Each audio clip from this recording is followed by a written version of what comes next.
Hey there, I was driving and I had some more thoughts on what I was just talking about, so I wanted to kind of share those with you also. So, as I was thinking about, again, the whole targeting aspect, and how to go about best doing targeting and that type of thing. And I hope I don't lose my train of thought now, because it was ringing. I was like, oh, I need to share this.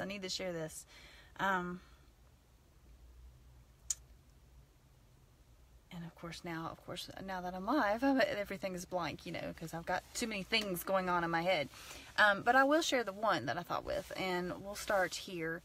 Oh, I know what it was. I'll go back to that one first, because I think this made a really good point. So, again, when you're targeting and you've got something, that everybody could use, and so when people ask you who your audience is, you automatically say everybody. Well, think back to when smartphones first come out.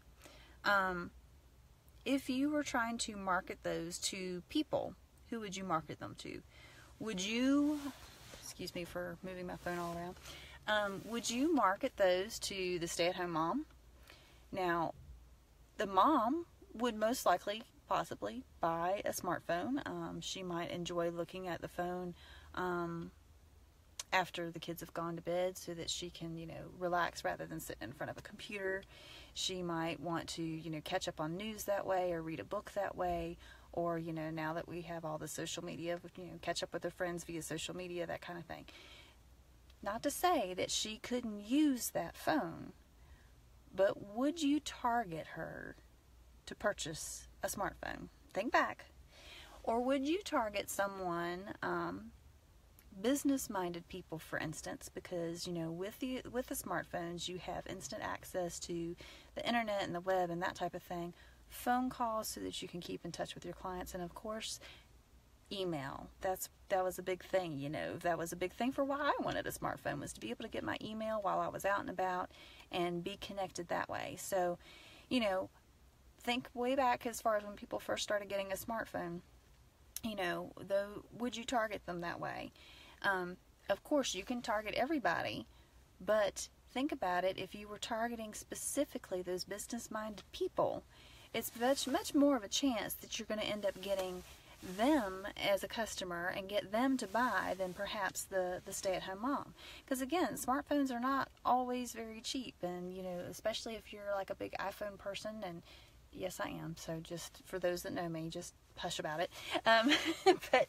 But again, they're not that cheap. So therefore, again, it might not be as strategic to target a stay-at-home mom, because she may not have those available resources. Again, not to say she wouldn't be interested in the phone, she wouldn't buy a phone. Maybe there is income. But again, when you're marketing, you want to try to go for that low-hanging fruit. You want to go for that easy. You want to go for that easy sale first, and then you can grow from there. And just as another example, kind of taking it from a different viewpoint, let's say you're a teacher and you have 20, 30 students in your class. 30 gets kind of a large classroom. But let's say that you have a class full of kids that all come from, two-parent homes. Everything is great, everything is perfect, and their parents are involved in their education, and they're well-rounded, and they're well-mannered, and all of that kind of stuff. Would it be pretty easy to teach to that class? Okay, now let's switch to another scenario. What if you are a teacher and you have 20 to 30 students again, and you've got a couple of kids that, come from good homes, parents involved, very supportive of their kids. Then you've got, a niche of 5 or 7 other kids that, they don't have such a great home life. Their parents fight all the time. A few more kids in the class, say they have a parent that's in jail for drug use or in prison. Parents divorced. Say that there's a parent or two in there, a child or two in there that has ADHD, and another couple that have behavioral issues, or mental health issues, that type of thing, that developmental disabilities. How easy do you think it would be to teach to that class? We ask our teachers to do that a lot, and it's not an easy task. And we do have helpers in our classrooms and that type of thing, But when you look at the overall ease of it, it's not going to be easy, right? Because you've got to be able to handle all these different types of children and different behavioral things, and a lot of times the behavioral issues, they're the squeaky wheel that gets the oil. They get the more attention, and so some of the kids that don't have those issues get bored, or they feel left out because they're just kind of doing what they're supposed to be doing and getting ignored in the process. So as a teacher, she's got a really hard job trying to fill and take care of all those different kids, all those different personalities. So again, and trying to teach to all of them, because every kid learns differently too. So again, ease of use, ease of success. Would it be easier to teach a group of everybody learns at the same rate and is well behaved, or is it easier to teach a group of everybody's different and has different levels of of attention and that type of thing?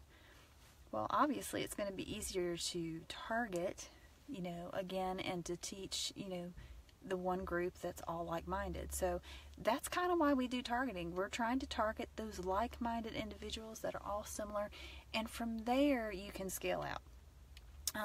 Just as one further final example, and then I'll leave you guys alone. Just talking with someone that their niche was in the sports realm. I mean, they do all kinds of sports, and one of their products was all wrestling. And as they started into this, I mean, they're very targeted, very much in that particular niche. And what they found out was that a lot of mixed MMA people were coming and wanting to buy the product. And when they started looking into that, the reason that the MMA people were wanting in is because their weakness was in wrestling and grappling when they were doing their mixed martial arts. So at that point, they could scale outward, to MMA, where they had, always been in the niche of wrestling. So again, start with a niche. I know it's hard. It's hard, especially when we want to be the jack of all trades, especially when we're a small business owner, and that's what we want to do, is be that, that jack of all trades. We want to be able to service everybody. We want to, and oftentimes as a small business owner, you are the jack of all trades. You're doing it all. You're doing the sales, you're doing the work, you're doing the service, and you're doing the business development to try to get more people in as a customer or a client, and you're doing your accounting, and it's stressful. It's very stressful, and when you can hire more people, that's all the better, and we hope for that. Everybody hopes to grow their business so that they can hire people, especially to do the stuff they don't want to do. But again, what you want to do in your business portion, as far as in your advertising and in your marketing, you want to go for that niche.